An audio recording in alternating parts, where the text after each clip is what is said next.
প্রথমত শিক্ষার্থীরা যাদেরকে নির্বাচিত করবে তাদের সাথে কাজ করতে আমাদের বিন্দু পরিমাণ সমস্যা নাই।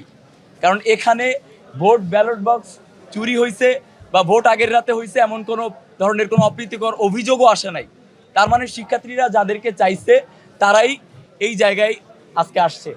এবং আমাদের এখানে ছাত্রদল মনোনীত প্যানেল থেকে আমাদের নার্গিস আপু আছেন, যিনি নারী ফুটবল দলের আমাদের অগ্নিকন্যা। রাজশাহী বিশ্ববিদ্যালয়ের শিক্ষার্থীরা হয়তোবা তাকে এখন বলতে হয়, কষ্ট নিয়ে বলতে হয় যে রাজশাহী বিশ্ববিদ্যালয়ের শিক্ষার্থীরা হয়তো এখন তাকে এই নির্বাচনে অংশগ্রহণ বা নির্বাচনে বিজয় দান করার মাধ্যমে মূল্যায়ন করতে পেরেছে।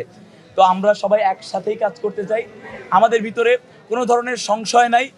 আমরা কোনো দলীয় পরিচয়ের বাইরে গিয়ে একসাথে ইনশাল্লাহ শুধুমাত্র একটাই পরিচয় হবে, রাজশাহী বিশ্ববিদ্যালয় কেন্দ্রীয় ছাত্র সংসদের ভিপি, রাজশাহী বিশ্ববিদ্যালয় কেন্দ্রীয় ছাত্র সংসদের জিএস, এজিএস এবং অন্যান্য পদ। এর বাইরে কোনো পরিচয় ইনশাল্লাহ আমরা এই কাজগুলো হবে না আর কি। আমাদের রাজশাহী বিশ্ববিদ্যালয়ের শিক্ষার্থীদেরকে অসংখ্য ধন্যবাদ এবং কৃতজ্ঞতা জানাচ্ছি। পাশাপাশি বিগত কয়েক দশক ধরে রাকসু অচল থাকায় আমাদের যেই ভাই বোনেরা অক্লান্ত পরিশ্রম করেছেন, প্যারিস রোডে দিনের পর দিন ধরে আন্দোলন করেছেন, হামলার শিকার হয়েছেন, মামলার শিকার হয়েছেন, তাদের প্রতি বিনম্র শ্রদ্ধা, অশেষ কৃতজ্ঞতা জানাচ্ছি। আপনাদের সেই ছোট ছোট আন্দোলনগুলো আজকে আমাদের এই বাস্তবসম্মত এই একটা সফলতার পথ দেখিয়েছে।